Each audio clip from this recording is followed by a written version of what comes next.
The automatic doors of Mercy General slid open at 2,100 hours, exhaling warm air thick with antiseptic and something else, the particular smell of people who'd been waiting too long for news that might not be good. Margaret Walsh shuffled through the opening, her coffee-stained scrubs catching the fluorescent glare like she was trying to become part of the lighting itself. 3 years. She'd been invisible here for exactly 3 years, and that was the way she needed it. The night shift stretched ahead of her like every other night shift, 14 hours of checking vital signs, adjusting for lines, charting observations in a chart no one would read carefully, moving through the corridors of the Houston Emergency Department with the kind of practiced quietness that made people's eyes slide past her without stopping. Her left leg carried a slight limp that she'd learned to minimize, a gift from Tikrit that she wore like a secret. Her hands, though, her hands never trembled. They moved with surgical precision when she started fours on collapsed veins, when she drew blood from patients too dehydrated to fill a cup, when she held the hand of someone waiting for results that would change their life. Those hands remembered things her mouth would never speak about. She didn't take off her jacket even though the emergency department ran hot. The jacket was navy blue, old enough to have faded at the creases, and sewn inside the lining, hidden where no one would see unless they were looking, was a unit patch. She touched it every morning at 0300 hours like a prayer. Like a talisman. Like proof that she'd existed in a different form, in a different country, in a different lifetime where her name meant something other than night shift nurse. The locker room was empty when she arrived, which meant she could change in silence. The photograph was still there, tucked behind her work shoes, the only thing she kept at the hospital. 7 soldiers, all of them grinning at the camera like they believed they were immortal. Tikrit, 2008. Everyone in that photograph had made it home. Everyone in that photograph except her identity had been successfully buried. Her daughter Emma didn't know where Mom had gone for those years. Emma was 19 now, brilliant, studying biomechanics at Rice, and Margaret had never told her about the desert, about the weight of men bleeding through your hands, about the kind of nightmares that stop sleeping and just start happening whenever you close your eyes. The ER itself was the predictable chaos of a Tuesday night in Houston, a construction worker with a compound fracture in Bay 3, an elderly woman complaining of chest pressure in Bay 7, a young man with what looked like early sepsis in Bay 9, his vitals trending wrong in ways that made Margaret's training scream warnings. The residents were handling admissions. The attending physicians were somewhere between competent and indifferent. The nurses moved like runners in a relay race that never ended. Margaret clocked in and moved to the assignment board. 12 patients on the night roster. She'd take 8. The other nurses would scatter the remaining 4. She grabbed her tablet and started walking the bays, checking what the day shift had documented, what the patients actually needed versus what the chart said they needed. It was in Bay 4 that everything shifted. The patient was a man in his early 40s, wheelchair-bound, with a kind of posture that came from living with pain as a permanent roommate. His chart said Jackson Torres. His admission note said respiratory infection, fever, possible pneumonia, follow-up imaging required. His right forearm, visible beneath the hospital gown they dressed him in, bore a tattoo in blue-black ink, Maggie in handwriting that looked like it had been done in the field, quick and permanent. Margaret's hands went very still. She'd seen that handwriting before. She'd helped guide the needle while the man who would become Jackson Torres held it, his hand shaking from blood loss and something else, gratitude, maybe, or the particular kind of shock that comes from knowing you're going to live when 5 minutes ago you were certain you wouldn't. Tikrit. 2008, Fallujah, Jolan District. She'd been there. She'd been the one pulling him through the streets while rounds snapped overhead like angry hornets, the one using field dressing from a dead man's pack to try to stop the bleeding in his thigh, the one whispering I've got you, in the voice she didn't use anymore. The tattoo said Maggie because that was what he'd called her in the dust and the cordite smoke and the endless adrenaline of staying alive. Not her first name. Not her rank. Just Maggie, the combat medic who wouldn't let him die. She stood there for maybe 3 seconds longer than a regular nurse would have stood, checking his oxygen saturation, his heart rate, his blood pressure. His eyes were distant, unfocused, the kind of look that came from too many deployments and not enough processing. He didn't recognize her. His hands trembled slightly as he reached for the water cup on his bedside table, and Margaret recognized that tremor, PTSD, had a particular signature, a frequency that echoed in the body like a tuning fork hit too many times. She did the one thing she'd been trained never to do. She let her professional mask slip for just a fraction of a second, and she really looked at him. That was when she became visible to Dr. Sterling. He'd arrived at 2,115 hours, trailing behind two board members like an entourage that existed solely to validate his presence. Sterling moved through the emergency department with the kind of confidence that came from money and family connections and the particular blindness of someone who'd never been told no by anyone who actually mattered. His cologne cut through the antiseptic like a knife. His tie was silk. His shoes were Italian leather, scuffed slightly in a way that somehow made them look more expensive, not less. He was tall enough to make the hallway feel smaller when he walked through it, and his eyes calculated everything: the efficiency of the nursing staff, the condition of the equipment, which doctors were properly subservient and which ones might develop opinions of their own. He saw Margaret Walsh lingering at the bedside of Jackson Torres. He saw her check the monitors a second time, saw her hand rest just slightly longer than protocol required on the patient's shoulder, saw the way her entire body had shifted into a different configuration, not the slouching quietness of the invisible night shift nurse, but something else. Something alert. Something precise. He noted the patient's chart. Torres. Wheelchair. Service-related disability, the note said. Special Forces veteran, which meant potentially litigious, potentially prone to claiming inadequate care, potentially expensive if things went south. Sterling had already calculated that this patient was a liability. And now he'd also calculated that Margaret Walsh, the quiet nurse in coffee-stained scrubs who never spoke up in meetings, who always picked up double shifts, who seemed to have no existence outside these grey hospital walls, had just become something more interesting to him. It wasn't empathy that Sterling recognized in that moment. It was connection. It was the presence of someone who cared about this particular patient in a way that went beyond professional obligation. And Dr. Sterling understood leverage the way some people understood breathing. He made a note on his phone, standing at the far end of Bay 4, watching Margaret adjust the 4 drip with hands that didn't shake. Hands that had clearly done this 1,000 times before. Hands that belonged to someone whose experience extended well beyond the quiet, deferential competence of a night shift nurse at a VA-adjacent hospital in Houston. She doesn't know I'm watching, Sterling thought. He could feel the shape of power taking form in his mind, the way a predator feels the presence of something wounded but not yet helpless. She doesn't know I just decided what happens next. The monitor beeped steadily.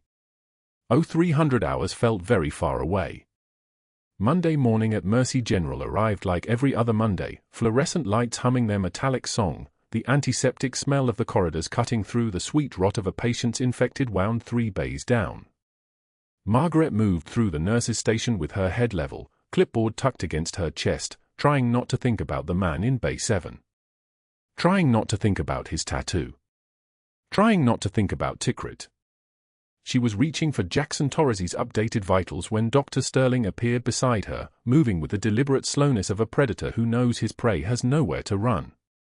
The morning shift had just begun. Board members were visible through the conference room window, their silhouettes dark against the glass. Walsh, Sterling said, his voice pitched just loud enough for the 3 nurses within earshot to hear. You've been here 3 years and you're still doing grunt work? Maybe nursing just isn't your calling. Margaret's hands didn't pause. She completed the notation on the chart, the pen moving with perfect precision across the paper. 1 measured breath. Then she looked at him, her eyes flat and steady as a sniper's scope. I do my job, Dr. Sterling. He smiled. The kind of smile that told you he'd already won before the match started. Barely. She didn't respond. Didn't blink. Just turned back to her work, her jaw tightening so slightly that only someone trained to read violence in human bodies would have noticed. The kind of calm that comes from having already survived the worst. She'd been called worse than that in the dark, bleeding into a Tikrit street, so she knew how to store his words in a place where they couldn't touch anything that mattered. But that wasn't the worst part. Tuesday came, and with it, the staff lounge at 1,400 hours, 14 assembled personnel, nurses and technicians and a respiratory therapist, the room smelling of burnt coffee and the particular staleness of hospital break rooms. Margaret poured her coffee in silence, cream folding into the dark like smoke dispersing. Dr. Sterling stood near the microwave, his posture relaxed, his voice conversational. I give Walsh here 1 week before she quits. Anyone want to take that action? No? Didn't think so. The room didn't laugh. It was worse than laughter. It was the sound of people deciding whether you were worth defending and choosing silence. Margaret's hands didn't shake as she pressed the cup to her lips, but her jaw tightened again, almost imperceptibly. The trembling wasn't fear, it was restraint, the kind of restraint that comes from knowing you could break a man's arm if you moved too fast. She said nothing. Just added her empty cup to the sink, rinsed it, and walked back to the ER with her spine straight and her eyes forward. Wednesday at 12:30, the cafeteria was packed. 60 staff members eating lunch, the space full of the clatter of plastic trays and the hum of a room full of people who'd convinced themselves they were just witnesses. Margaret sat at a corner table, a salad in front of her, watching Jackson Torres's chart notes on the screen bolted to the wall across the room. His oxygen sat at 92. Still stable. Still breathing. Still not looking at her. Sterling approached from her blind side, moving between tables with the calculated casualness of someone who'd done this before. Who'd practiced the trajectory and timed it perfectly. He reached her table just as she lifted her fork. The tray went flying, caught by his hip, his movement smooth and practiced, like he'd been rehearsing this moment since the weekend. The tray clattered across the tile floor, the sound sharp enough to cut through conversation. Soup splashed across her scrubs, staining them the color of old blood. A roll scattered.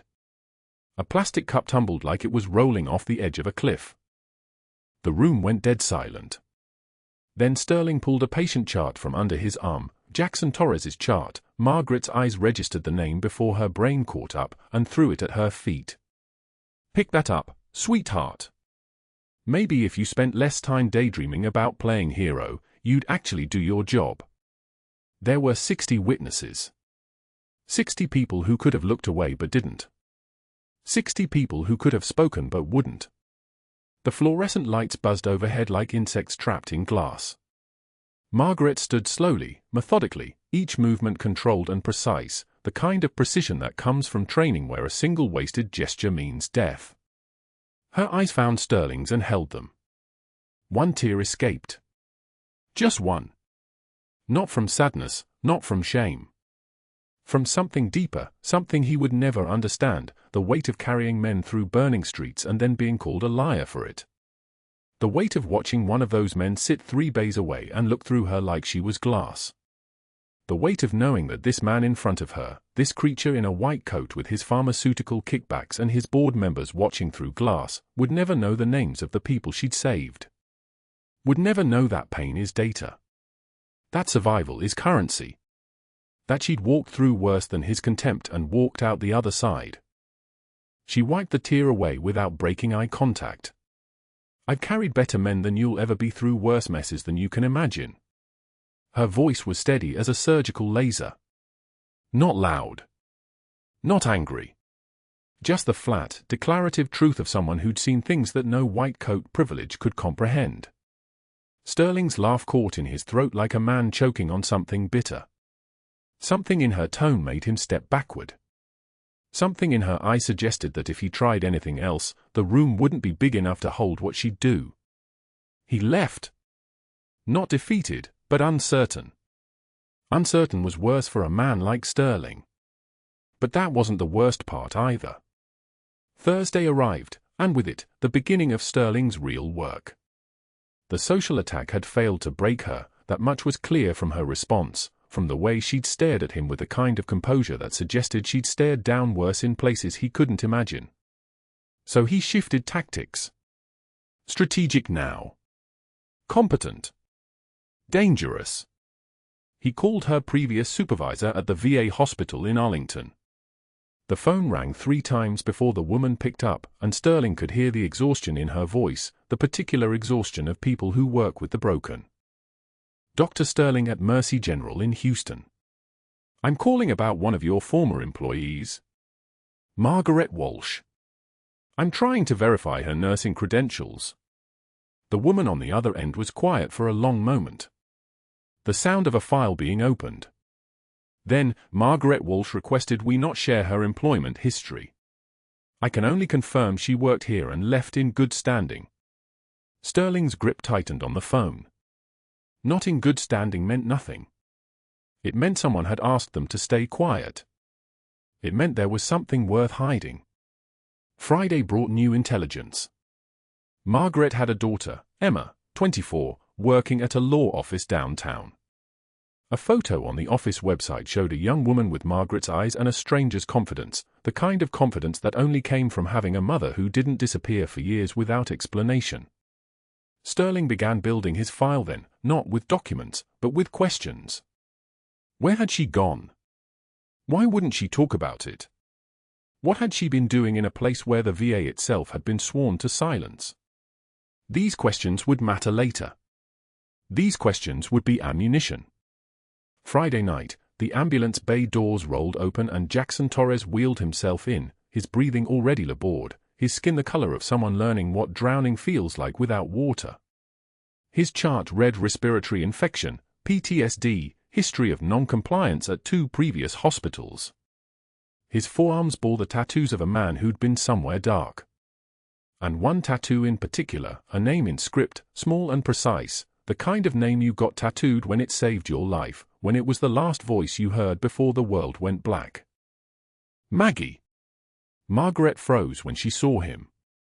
For 3 years, she'd moved through Mercy General like a ghost, invisible and invisible by design. But the moment she saw his forearm, 3 years of invisibility cracked. Her clipboard trembled in her hands. Jackson Torres didn't recognize her? His eyes were blank, unfocused. He looked through her like she was made of glass, like she was furniture, like she was nobody at all.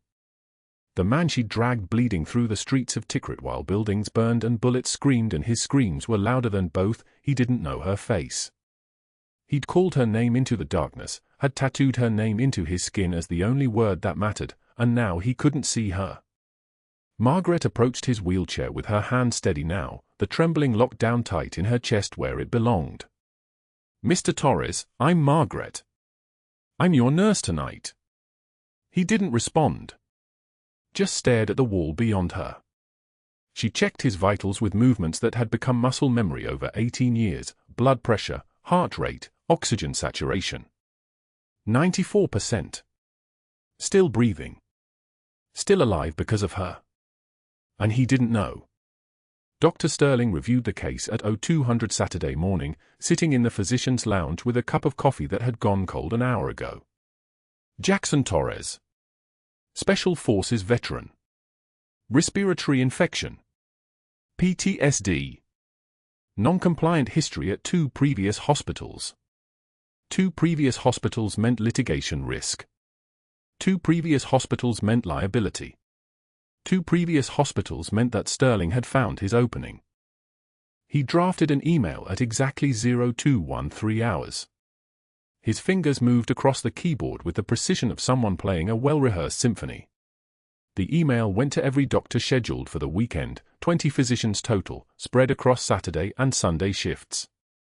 20 minds to poison. 20 decisions to influence. Patient in Bay 7 is non-compliant and litigious. Document everything. Limit interaction. Refer all decisions to administration. 20 words. That's all it took. Not the truth. Just enough information shaped the right way to make the truth disappear.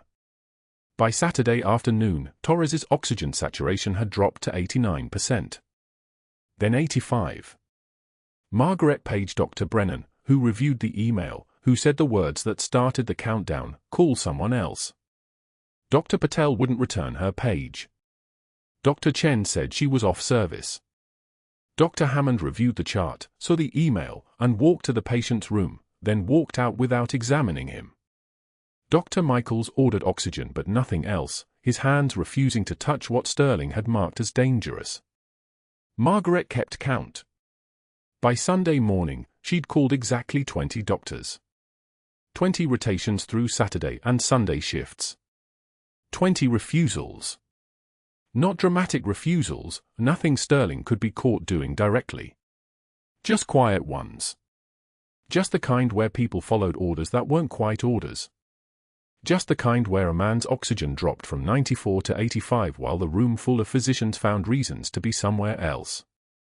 Sterling watched from the physician's lounge, satisfied. His email had worked.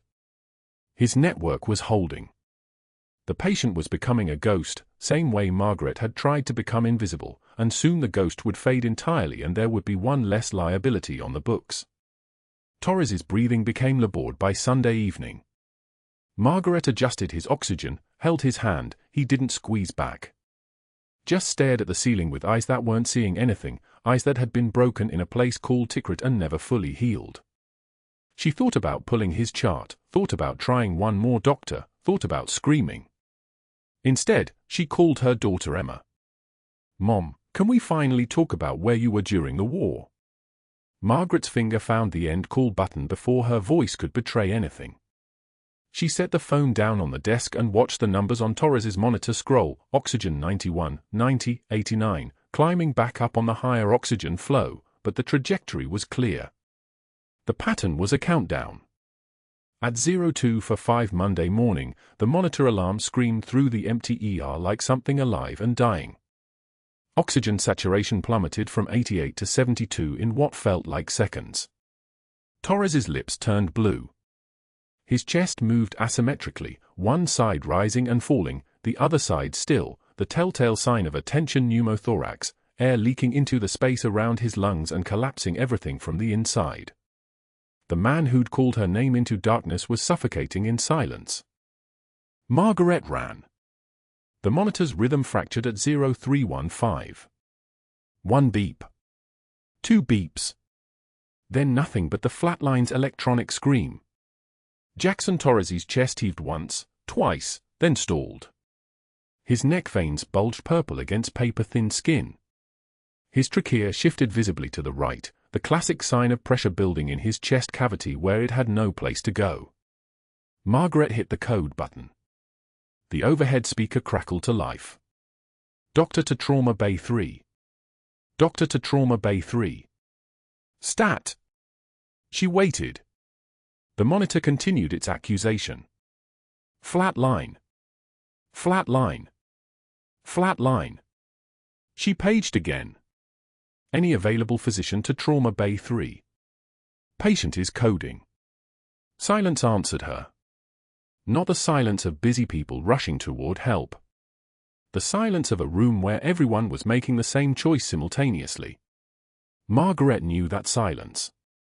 She'd heard it before, years ago, when Command finally stopped sending reinforcements because there weren't any left to send. Torres's oxygen saturation plummeted. 68, 64. 60, his skin was turning the color of wet concrete. His eyes, which had held that 1,000-yard stare for 3 years, suddenly looked like they were drowning from the inside out. She reached for the phone on the wall, calling the break room where she knew the night shift physician Saturday. Dr. Morrison picked up on the second ring. Dr. Morrison, I need you in Trauma Bay 3. Patients in respiratory distress. Possible pneumothorax. She heard the rustle of paper. A phone being set down. Then, nothing. She called back. Doctor? His voice came through, thin and careful, like he was reading from a script someone had written for him. I'm reviewing the patient chart. Dr. Sterling's assessment indicates the patient is non-compliant and high risk for litigation. I'm going to recommend we transfer him to county medical. That's where his level of care can be better managed. He's coding. Right now. Doctor, he's dying. Then county medical will have him. I'm staying here. The line went dead. Margaret dropped the phone and moved. Not with panic. Not with the trembling uncertainty of a nurse operating outside her scope.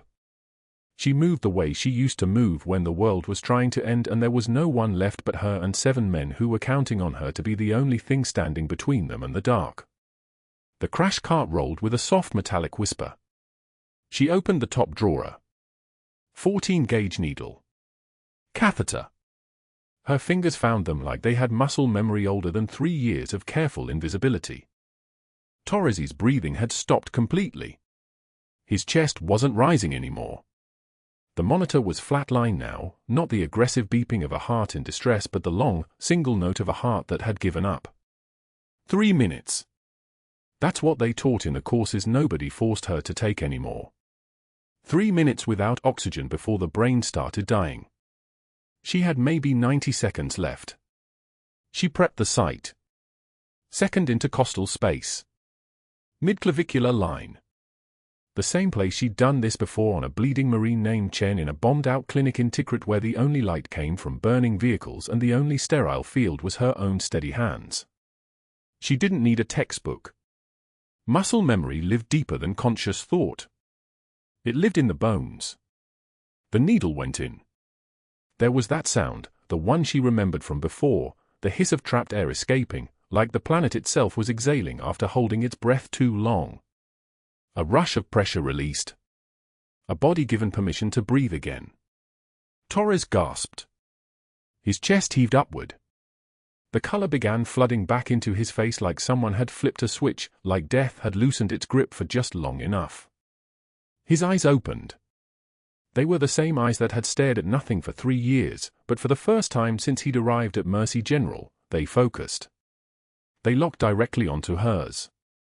"I know you," he whispered. The words landed like ordnance. Margaret opened her mouth to respond, but the trauma bay doors swung open. Dr. Morrison stood there in his white coat, his face the color of old milk. Behind him came the sound of footsteps. Fast. Deliberate. The sound of someone who'd been waiting for exactly this moment. Dr. Sterling appeared in the doorway, and he was holding his phone up like a weapon, its camera pointed directly at her. He'd already been recording. "What the hell did you just do?" Morrison asked. His voice shook like he was asking the question while standing over a corpse. Margaret straightened. Her hands were perfectly steady. He had a tension pneumothorax. Collapsed lung. The pressure was crushing his heart. Another 60 seconds and he would have been dead. "You performed a needle decompression," Sterling said. Not a question. A verdict. His eyes gleamed like a predator that had finally caught its prey in frame-perfect focus. Without physician supervision. Without an order. Without authorization. He was dying. "You exceeded your scope of practice," Sterling continued, still recording, still holding that phone like it was a contract written in blood. "That's grounds for immediate termination and report to the Texas Board of Nursing." He walked past her to Torres's bedside, checking before, reviewing the monitor readout, performing the theater of doctoring while his other hand kept that phone rolling. Every second captured. Every angle documented. Evidence. His fingers moved to his phone. He dialed. Margaret watched him do it. Watched him look directly at her while he waited for someone to pick up at 0320 in the morning. "Dr. Jameson?" "Yes, I'm calling from Mercy General. We have a situation with one of our nursing staff that requires immediate board attention. A registered nurse just performed an advanced diagnostic procedure without physician authorization." He paused, listening. "No, the patient did survive. That's not the point. The point is scope of practice violation and patient safety protocol breach. I have video documentation." He hung up and immediately dialed again. This time the HR director. Then, as the sun still hadn't risen, he called the Texas Board of Nursing directly and left a message with an outside investigator. By 04:05, Margaret had received her paperwork. By 0600, she was on administrative leave pending investigation. She didn't fight it. Fighting would mean explaining. Explaining would mean revealing. And the one thing that had kept her alive for 3 years was the ability to remain invisible. She drove home in the grey light before dawn, her scrubs still damp from the night, her mind cataloguing the specific ways that saving someone's life could destroy your own. The rain started somewhere on Route 90, soft at first and then harder, drumming against the windshield like it was trying to wash her clean. She didn't shower. She sat on the edge of the bed in her scrubs and looked at her hands. They were steady. They were always steady. That was the problem. Steady hands gave you away. Steady hands meant you'd done this before. Meant you knew what you were doing. Meant you weren't just a nurse at a hospital in Houston. You were something else entirely, and she'd buried that something so deep that even her own daughter didn't know where it had gone. Emma's text came through at 0847. Mom, I just heard something about Mercy General from Sarah's sister. Is everything okay? Are you okay? Please tell me what's going on. Margaret stared at the phone for a long time. She typed, everything is fine. It's work stuff. Nothing to worry about. She deleted it. Typed again, I'm okay. She deleted that too. By 1600 on Monday, Margaret was sitting in a waiting room at the VA hospital in Houston, a room that smelled like industrial cleaner and something older underneath it, the smell of people who'd seen the worst parts of the world and were still trying to figure out how to live in the normal parts. An intake form trembled slightly in her hands. Not from fear. From the effort of holding back the thing that was trying to claw its way out. A young Marine sat 3 chairs down, his leg bouncing in rapid fire. A Navy sailor across the room stared at a spot on the wall that only he could see. An Army soldier, couldn't have been more than 23, was filling out the same intake form Margaret held, his pen moving with the stuttering hesitation of someone trying to describe in checkboxes what couldn't be checked. She was waiting to be called back. Waiting to tell a psychiatrist about nightmares. Waiting to confess that sometimes she could still smell burning vehicles and that sometimes her hands remembered things her mind was trying to forget. Waiting to become a patient instead of a nurse, a symptom instead of a solution. The door to the waiting room opened. A woman in scrubs walked through, glanced at the waiting patients, and her eyes stopped on Margaret for exactly 1 second longer than they should have. Margaret saw the recognition flicker, not of her face, but of something deeper. The way she held herself. The specific quality of her stillness. The woman didn't say anything. She just gave a single, almost imperceptible nod. Margaret nodded back. What the nurse had recognized was what Sterling still didn't understand. What Morrison couldn't see. What Emma's texts were desperately trying to reach. That the person sitting in that waiting room at the VA, filling out intake forms with hands that had held 7 men together as they bled out in the rubble of Tikrit, wasn't broken because she'd saved Torres's life. She was broken because saving lives wasn't her real job anymore, and the part of her that knew how to save them was running out of places to hide. The VA waiting room smells like instant coffee and surrender. Margaret sits between a Marine with a prosthetic leg and an Army Ranger who won't stop tapping his foot against linoleum that's been worn smooth by 1,000 other broken people. The walls are covered in resource posters, suicide hotlines, PTSD screening questionnaires, benefits information in 12 languages. She fills out the intake form with a ballpoint pen that's running out of ink. Nightmares. Check. Emotional numbness. Check. Difficulty sleeping. Check. The questions are so obvious they might as well ask, are you still here? A young corpsman in Navy scrubs calls names from a clipboard. She watches 3 veterans shuffle through a door marked behavioral health, a guy with a prosthetic hand, a woman with a scar that splits her forehead, an older man whose hands won't stop shaking. The corpsman glances at Margaret's chart, does a double take at something printed there, but says nothing. His jaw tightens. He knows. Or he's about to know. Margaret waits 2 hours before leaving without being called. Can't make herself walk through that door. The part of her that remembers Tikrit, that remembers holding Torres steady as his blood mixed with Iraqi dust, that part is screaming.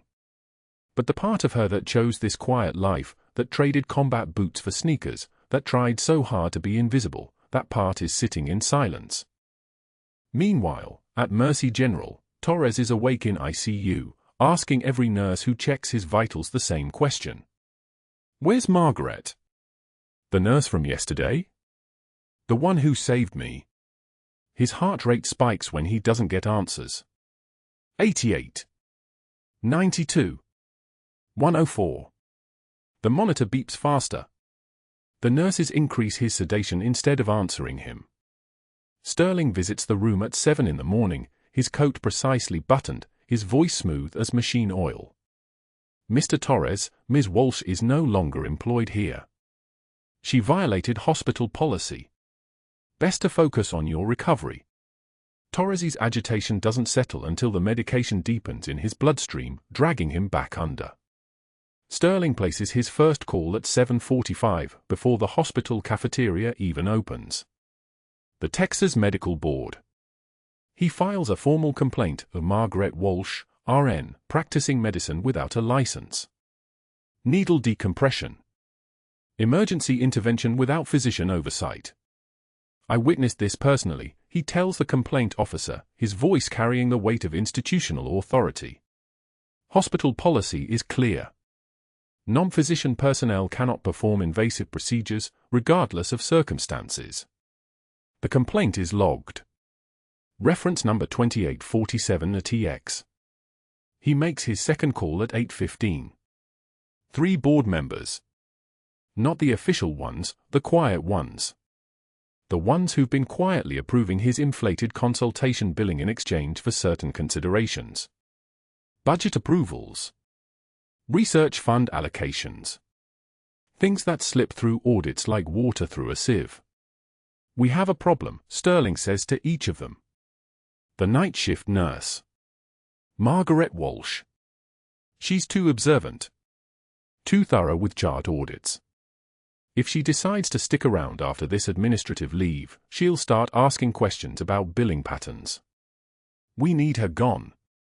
Permanently. One board member laughs, a sound like gravel in a disposal. How permanent? Sterling doesn't laugh. Terminated for cause. Medical board complaint on file. Unemployable in nursing anywhere in Texas if we handle this right. The network activates. Phone calls become emails. Emails become documentation. The system tightens around Margaret like a closing fist. Emma arrives at her mother's apartment Monday night at 6:17, her car still running, keys still in the ignition. The apartment is dark except for city lights bleeding through the blinds. Margaret sits on the couch in clothes she's been wearing since the shift ended, scrubs covered by the grey hospital jacket she throws on to walk to her car. She hasn't showered. She hasn't called anyone. Emma turns on the light. "Mom, what happened?" "The hospital called. They said you were on administrative leave. Why won't you talk to me?"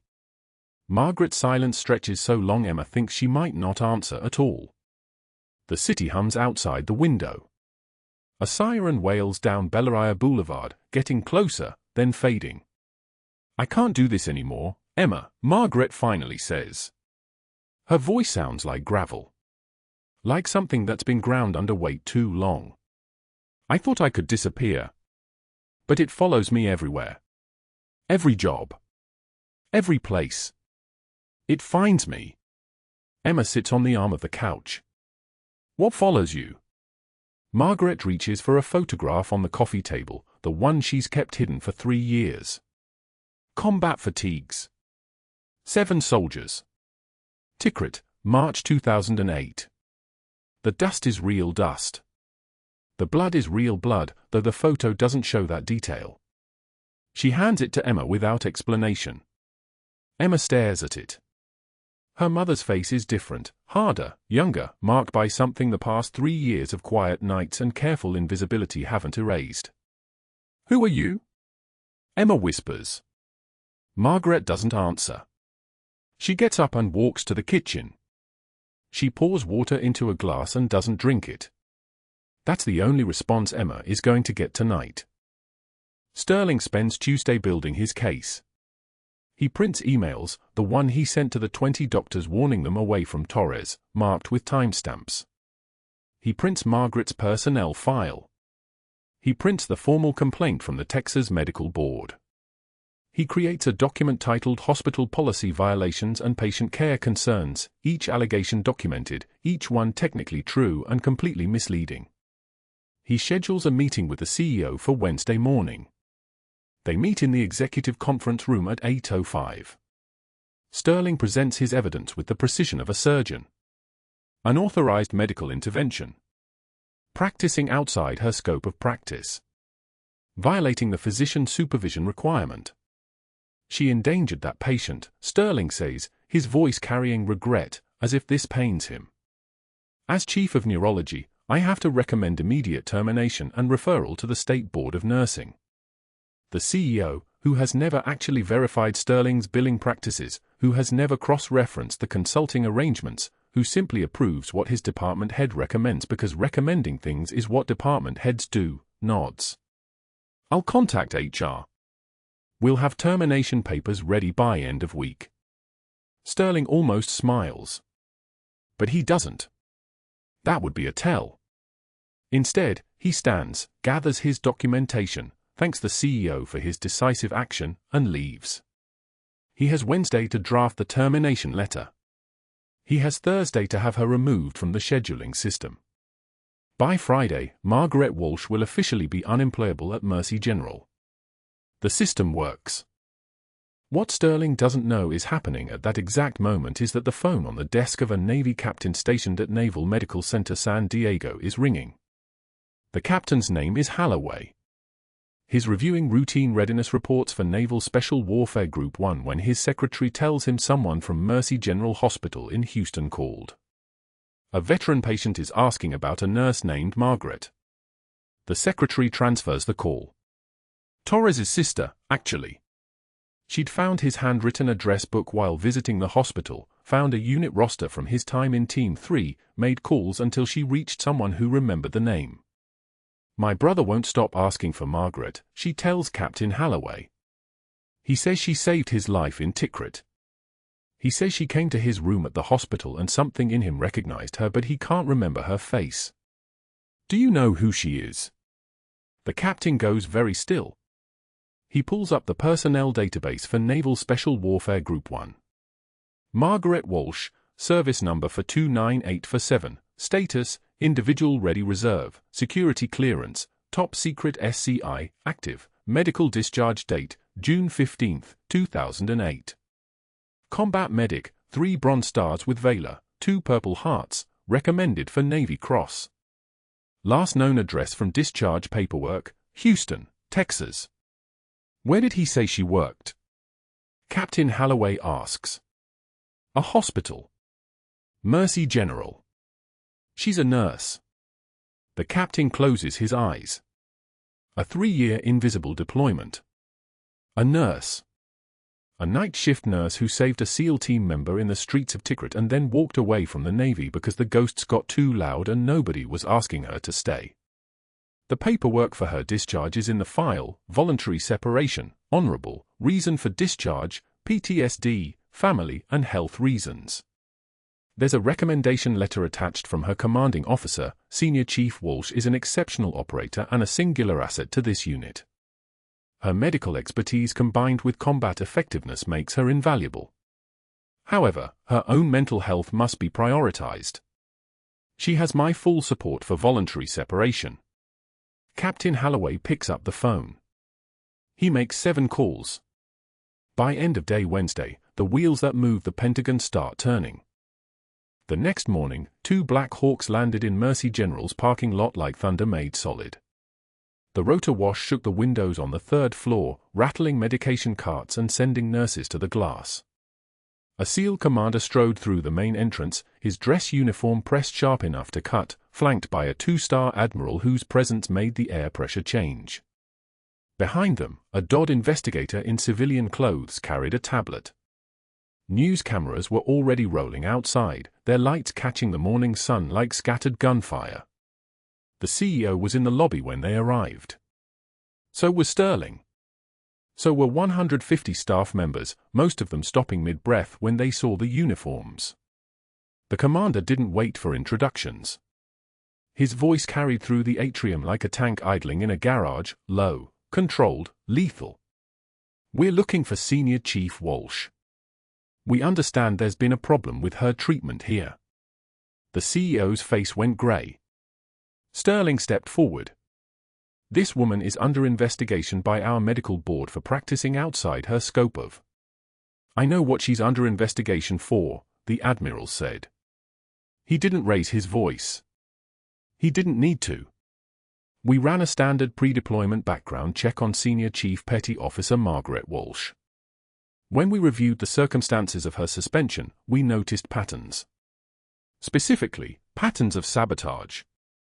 The Admiral nodded to the investigator, who raised the tablet. The screen came to life, projected onto the lobby's marble wall large enough for everyone to see. An email. Sterling's email. Timestamp, 4 days ago, 5:51 a.m. TO, Department of Cardiology, Pulmonology, Infectious Disease, Internal Medicine.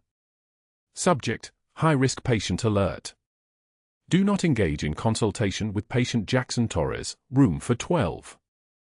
Non-compliant, litigious, high infection risk, likely malingering. Any consultation should be billed through administrative override, not direct patient care. The second email appeared below it. Same sender.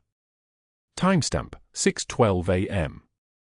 Urgent, board members Jameson and Chen, we need to discuss the Torres situation before administration gets involved. Call me at. The room went so quiet you could hear the fluorescent lights hum. The investigator's voice was measured, bureaucratic, efficient. Dr. Sterling sent similar emails to 20 attending physicians over a 48-hour period. Each one discouraged patient engagement with Mr. Torres. Each one was followed by a call to hospital board members requesting payment authorization. The tablet refreshed. A spreadsheet appeared. For 16 months, Dr. Sterling has been billing phantom consultations, patient encounters he never performed. During hours, hospital security footage confirms he was not in the building. Billing codes for rounds he didn't make. Patient reviews he didn't conduct. Sterling's jaw clenched. His hand moved toward his pocket, then stopped. Medicare fraud, the investigator continued, generates approximately $340,000 in proceeds. Dr. Sterling processed the payments. Board members Dr. Jameson and Dr. Chen approved the budgets. All three parties divided the kickbacks at a ratio of 44-20. The investigator lowered the tablet. We've already notified the Texas Medical Board and the FBI's Healthcare Fraud Task Force. Your personal bank records show 3 deposits of $8,500 each month for the past year and a half. Sterling's face went white. His mouth opened. Nothing came out. The CEO looked at the Admiral. The Admiral looked at Sterling. And then the CEO's voice, when it came, was steady as a scalpel. Dr. Sterling, you are terminated effective immediately for fraud, conspiracy, and unethical conduct. Security, please escort him from the building. 2 guards appeared before anyone could move. They flanked Sterling without aggression, without drama, just the simple machinery of consequence. His hospital badge was cut from his neck. The plastic clattered on the marble floor, and the sound echoed through the atrium like a judge's gavel. His office keys were collected. His access card confiscated.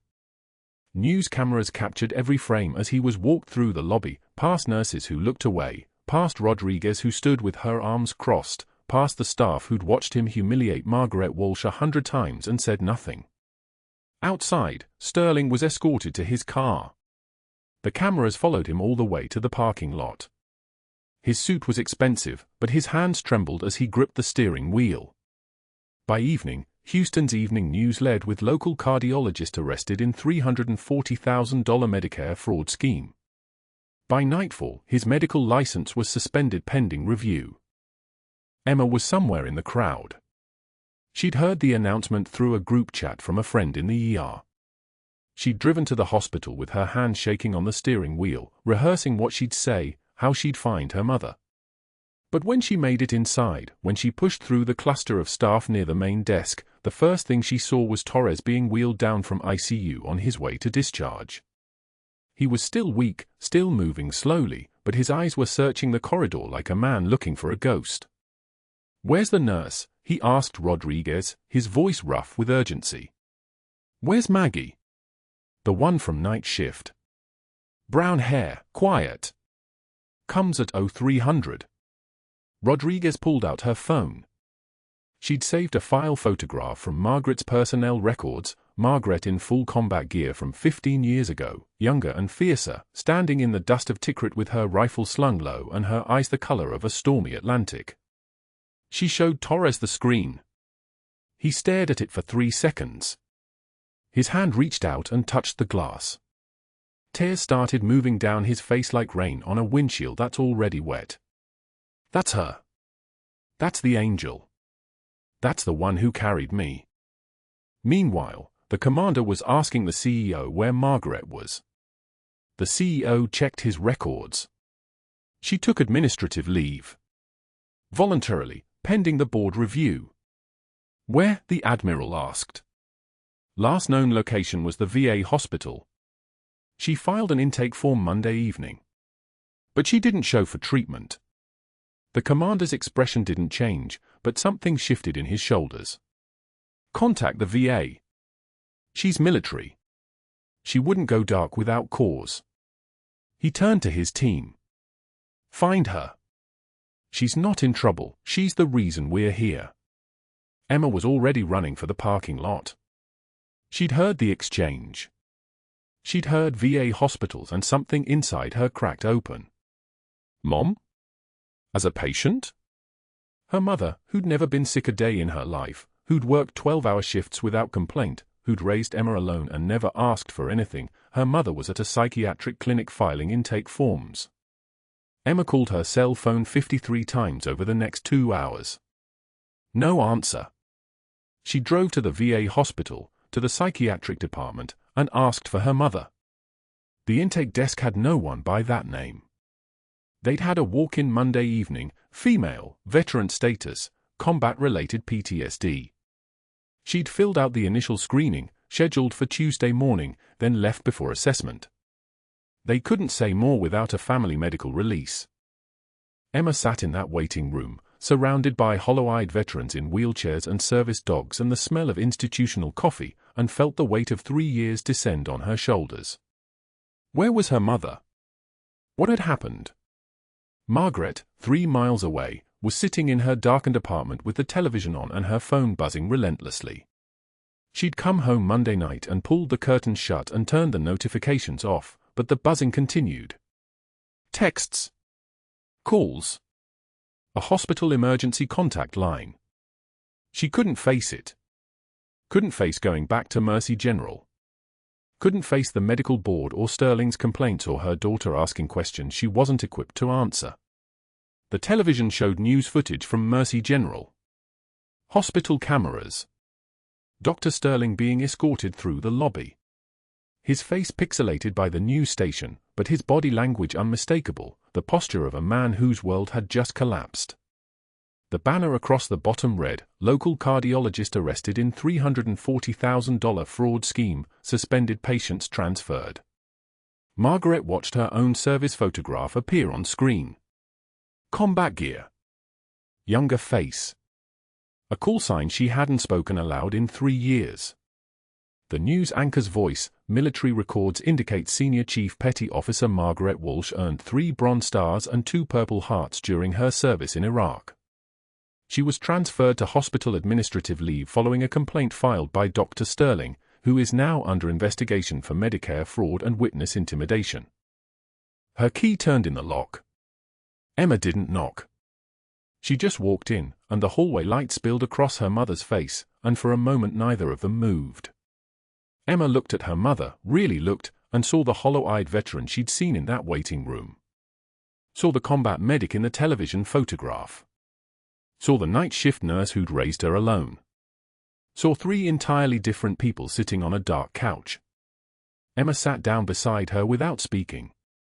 For a long moment, neither of them said anything. The television flickered silently. Margaret's phone buzzed again. "Why didn't you tell me?" Emma's voice was small, almost a whisper. Margaret didn't answer immediately.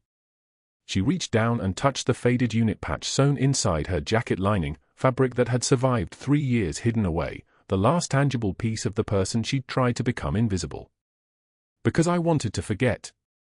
Because every time I closed my eyes I saw them bleeding out on courtyard tile. Because I thought if I could just be small and quiet, if I could just disappear into the hospital and do the work and ask for nothing, the nightmares would stop." Margaret's voice came out steady, even. No tremor. No crack. "Because I was afraid if you knew what I'd been, you'd be afraid of what I'd become." Emma took her mother's hand. Her mother's hands were scarred, old surgical calluses alongside newer marks from needles and tubing and countless nights of saving lives. "They're not going to stop, Mom. The nightmares. You can't run from that. But you don't have to be invisible anymore. Not now." The phone buzzed again. This time, a call. Margaret almost didn't answer. But the caller ID read SEAL Command. She picked up. "Senior Chief, this is Commander Jackson with SEAL Team 3. We need you. Not because you're the best combat medic I've ever seen, though you are.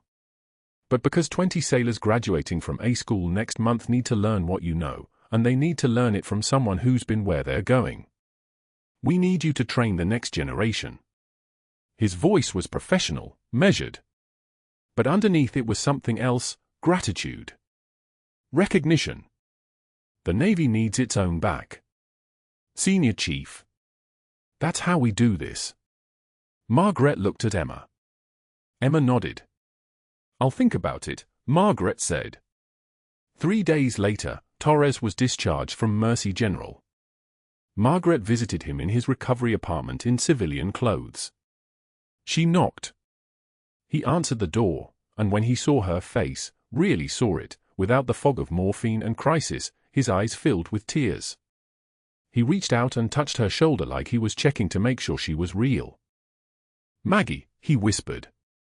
"I knew I'd seen an angel in Tikrit. I just didn't know angels were scrubs." She squeezed his hand.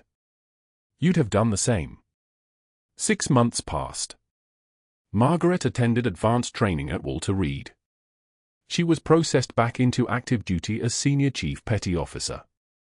Her medical credentials were restored. The investigation into Sterling's conduct was completed and filed. Dr. Jameson and Dr. Chen were charged with conspiracy and fraud. Sterling, unable to find work in medicine, was ultimately convicted of Medicare fraud and served 14 months in federal prison. On a Tuesday morning in December, Margaret stood in full dress uniform at the Pentagon. 3 bronze stars gleamed on her chest. 2 purple hearts arranged below them. A Navy Cross positioned at the highest position of honor. Emma sat in the front row with her phone recording. Rodriguez was there. Torres was there, standing upright now with prosthetics that actually worked, having spent 6 months learning to walk again. Margaret pinned her own Navy Achievement Medal, a new one, awarded for actions at Mercy General, on Torres's chest. He was crying quietly. She was not. Her voice when she spoke was steady, the voice of someone who'd already survived the worst and found it didn't break her. True class is what you do when the lights go out, when no one's watching, when it costs you everything. That same day, in a Houston strip mall parking lot, Sterling sat at a folding table under a banner reading Supplemental Insurance, Ask Me How. His suit was wrinkled. His coffee was cold. 3 people had walked past without making eye contact. His phone rang, another board inquiry, another deposition, another reminder that the consequences don't stop when the headlines do. He didn't answer. Margaret's phone showed a text from Rodriguez, 20 doctors walked away. You walked toward. That's the difference. Margaret saved it, looked at Emma beside her, and they walked into the Pentagon courtyard where the sky opened wide and clear, and somewhere in the distance, a helicopter waited to take them home. If you've ever been invisible in a system that needed you to be silent, if you've ever worked in the background while others took credit, if you've ever wondered whether anyone would notice if you disappeared, this story is for you. Share Margaret's story. Recognize the people around you who serve without seeking recognition. Comment below, have you ever underestimated someone only to discover they were extraordinary? Subscribe so you never miss another story about the invisible heroes walking among us.